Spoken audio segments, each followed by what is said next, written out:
বয়স নেই, কারণ অনেক কিছুই আছে যেটা শেখার বাকি আছে। ছোট হোক বড় হোক, সবার কাছ থেকেই অনেক কিছু শেখার আছে, সেটা আমি মনে করি। আপনারা কি মনে করেন অবশ্যই আমাকে জানাবেন। আসসালামু আলাইকুম, welcome back to my channel. কেমন আছেন আপনারা সবাই? আশা করি আল্লাহর অশেষ রহমতে আপনারা সবাই ভালো আছেন। আলহামদুলিল্লাহ, আমরাও ভালো আছি। চলে এলাম আজকে আপনাদের কাছে একটা নতুন ভিডিও নিয়ে। আশা করি আমার আজকের ভিডিওটি আপনাদের সবার কাছে ভালো লাগবে। ভিডিওর প্রথমেই দেখতে পাচ্ছেন আমি একটা মশলাদানি নিয়েছি। আসলে বাংলাদেশে অনেক আপুদের দেখি, আমার ইউটিউবার আপুদের অনেক সুন্দর সুন্দর মশলাদানি তারা ইউজ করে। তো আমি ওটা তো আর পাইনি, এটা পেয়েছি। তো আমার কাছে এটা ভালো লেগেছে, এটাই কিনে এনেছি। আর এটার মধ্যে মশলা ভরার সময় আমি এটার ভিডিও করেছিলাম, কিন্তু ভিডিওটা আমার লম্বা হয়েছে দুর্ভাগ্যবশত, যার কারণে মশলা যখন ঢেলেছিলাম আর কি, ওইটার ভিডিওটা দিতে পারলাম না, সরি।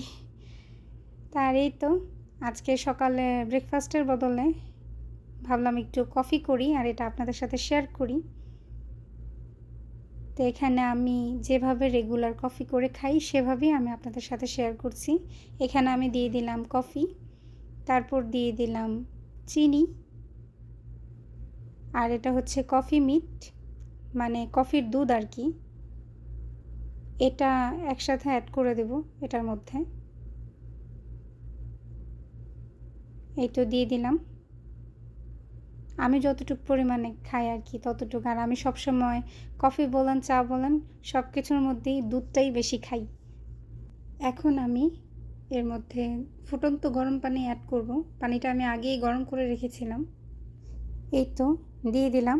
এখন ভালো করে চামচ দিয়ে গুলিয়ে নেব। আমি সবসময় এভাবেই শর্টকাটভাবে কফিটা বানিয়ে খাই। তা আমার মতো এভাবে শর্টকাটভাবে কারা কারা কফি বানিয়ে খান অবশ্যই আমাকে কমেন্টে জানাবেন। আর আমার অনেক প্রিয় প্রিয় আপুরা আছে যারা কিনা অনেক সময় বলে, বিথি কফি বানাও, কফি খেতে খুব ভালো লাগে। আমার সত্যি মনে চায় আপুদের কফি বানিয়ে খাওয়াই, কিন্তু দুর্ভাগ্য পারি না, দূরে তো তাই। এই তো দুপুরে রান্না বসিয়ে দিলাম। আমার ঘরে কিন্তু আমার দুই বাচ্চাই ডাল খেতে খুবই পছন্দ করে। দুদিন পর পরই আমার ঘরে মুসুর ডালটা রান্না করা হয়, কারণ ওরা পছন্দ করে। তাই ভাবলাম আজকেও মুসুর ডালটা করি। আর পাশাপাশি আজকে ভাবলাম একটু চিকেনও রান্না করি। চিকেন তো সব বাচ্চারাই পছন্দ করে, কিন্তু আজকে ভাবলাম চিকেনটা একটু অল্প ঝোল করে তারপরে রান্না করব, আর কোনো আলু অ্যাড করব না। এই তো আমার চিকেনটা মোটামুটি ভালোই কষানো হয়ে গিয়েছে। এখন আমি এর মধ্যে দিয়ে দেব অল্প পরিমাণে পানি। যেহেতু আমি বেশি ঝোল ঝোল করব না, অল্প ঝোলে চিকেনটা রান্না করব।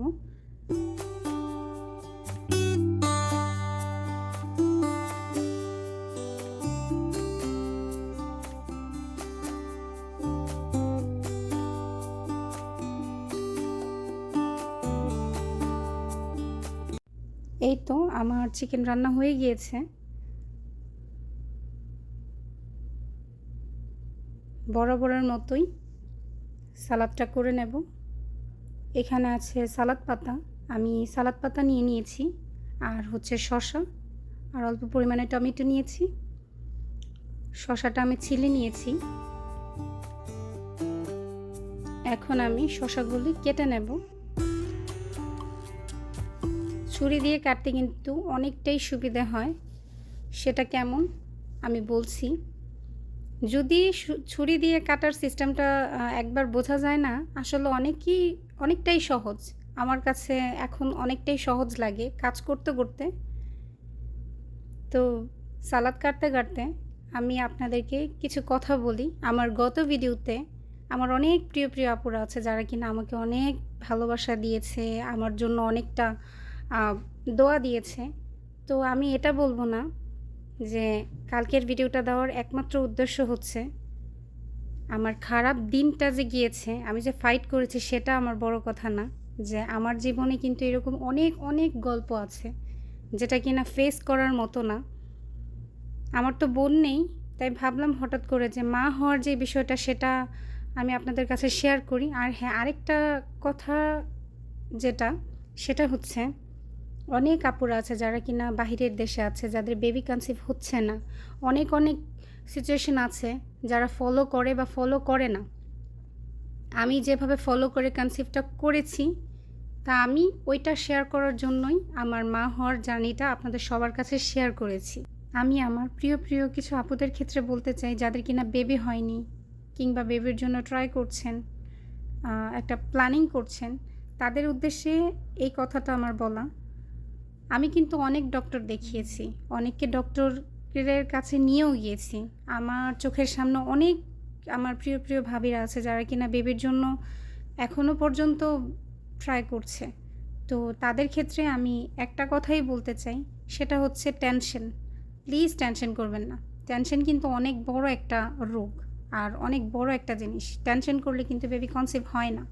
আপনারা আপনাদের মাইন্ড, আপনাদের রুটিন চেঞ্জ করেন। আপনারা নিত্যদিন যেই কাজটা করেন ওই কাজটা চেঞ্জ করেন, আলাদা অন্যরকম কাজ করেন। প্রতিদিন একই রুটিনে না চললে আলাদা রুটিনে চলেন, তাহলে দেখবেন ইনশাল্লাহ আল্লাহ ডাক অবশ্যই কবুল করবে। আর নিয়মগুলি কিন্তু আমাদের মতো মেয়েদের, যাদের কিনা দেরি করে কনসিভ হয় আর কিংবা হচ্ছে না, তাদের ক্ষেত্রে আমি একটা কথা বলতে চাই, আপনারা প্রতিদিন সকালবেলা হাফ গ্লাস পরিমাণে দুধ, কাজু বাদাম, পেস্তা বাদাম, 2-1টা কিচমিচ, এরকম 3-4টা খেয়ে, আর সকালের জগিংটা কিন্তু মোস্ট ইম্পর্ট্যান্ট। সকালে ফজরের নামাজের পর আপনি চাইলে 10 থেকে 15 মিনিট অন্তত বাহিরে গিয়ে একটু হাঁটাচলা করলে ওটা কিন্তু আপনার জন্য অনেক কাজে দিবে। আশা করি বুঝতে পেরেছেন।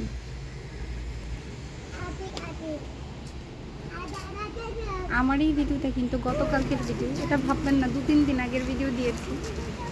গতকালকের ভিডিওটাই আপনাদের কাছে আপলোড দিলাম। তো এটা গতকাল বিকেলবেলা আমাদের পানি শেষ হয়ে গিয়েছিল। তো আমার হাজব্যান্ডই বরাবর সবসময় নিজেই পানি নিয়ে আসে। কালকে খুবই খারাপ লাগছিল, ভালো লাগছিল না ঘরে বসে থাকতে। তো আমার হাজব্যান্ড বলল যে চলো হালকা পাতলা যদি শপিং হয় সেটা করে আসবে, আর পানিটাও আমরা নিয়ে আসবো। আর এটা হচ্ছে আমাদের বাসার সামনের শপিং মলটা, ফার্ম। ভাবলাম সবসময় তো বলি দেখাবো, তাই ভাবলাম আজকে আপনাদের সবার সাথে একটু হালকা পাতলা মলটা শেয়ার করি। আমাদের অল্প মাত্রায় যে প্রয়োজনটা লাগে, রেগুলার ইমার্জেন্সি যে প্রয়োজনটা, সেটা আমরা এই মল থেকেই নিই। চল চল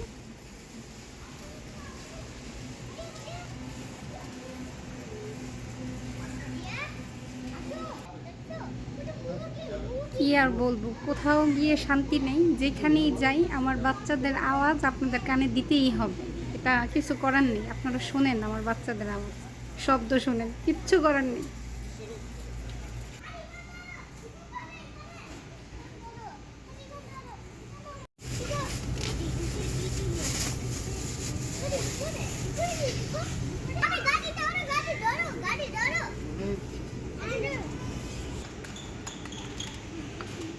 আমার বাচ্চারা বাহিরে যতই চিল্লাচিল্লি করুক, বাচ্চাদের গায়ে কিন্তু একটা ফুলের টোকাও দেওয়া যায় না। আপনারা শুনতেই পাচ্ছেন আমার 2 বাচ্চাই কিন্তু অনেক চিল্লাচিল্লি করছে শপিং মলে। এতে যদি বিরক্ত হয়ে একটা চড়থাপ্পড়ও দেই না, এর জন্য একটু হালকা কাঁচা ঘাড়ে এসে আমাদেরই ধরবে। যার কারণে ভয়ের চোটে কিছু বলি না, চুপ করে থাকি। আর এখানটা দেখুন, আমার ঘরে যত চামিচ আছে সব কিছুই কিন্তু এখান থেকেই নেওয়া। এই তো আমাদের শপিং করা হয়ে গিয়েছে।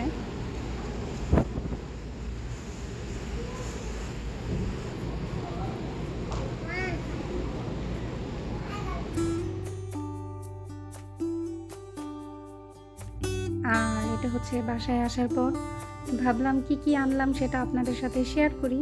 হালকা পাতলা এই বাজার সদাই আর কি, প্রয়োজন মোতাবেক আমাদের যেটা দরকার লাগে সেটাই নিয়ে এসেছি।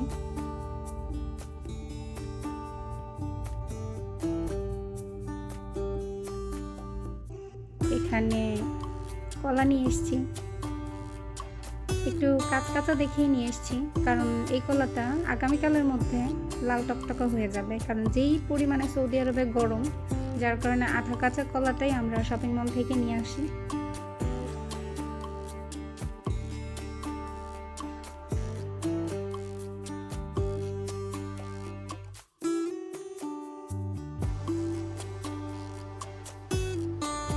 আর এখানে তেল নিয়ে এসেছি, এটা হচ্ছে শুধু ভাজা পোড়া করার তেল এক্সট্রা। আমরা আমাদের রান্না করার তেল আলাদা রাখি, আর যদি কোনো ভাজা পোড়া খাওয়ার ইচ্ছা থাকে যেটা কিনা তেলে ভেজে খাই আর কি, সেই তেলটা আমরা সবসময় আলাদা কিনি। আর এই তো কিছু ফ্রুটস এনেছিলাম।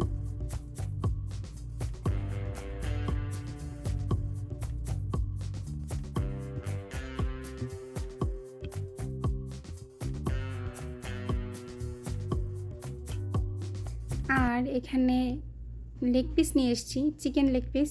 এগুলি সব কিছু একদম হালাল প্যাকেট করা। আর যেহেতু আরব দেশ, এখানে কিন্তু সমস্ত কিছু হালাল খাবারই থাকে, কোনো হারাম টাইপের খাবার নেই। আর রেগুলারের মতো সবসময় আমার ঘরে 7 ডেজ লাগে। তো 7 ডেজ তো আপনারা প্রায়ই আমার ভিডিওতে দেখেন। এখন আমি আপনাদের কাছে একটা কথা শেয়ার করি। সৌদি আরবে থাকতে থাকতে তো সৌদি আরবের অনেক কথাবার্তা আপনাদের সাথে অলরেডি শেয়ার করে ফেলেছি। জানা অজানা যা কিছু আছে সব কিছু আপনাদের সাথে আমি শেয়ার করি। আমার ভালো লাগে। আর যখন আমি আপনাদের সাথে কথা বলি, আমার খুব আপন আপন মনে হয়।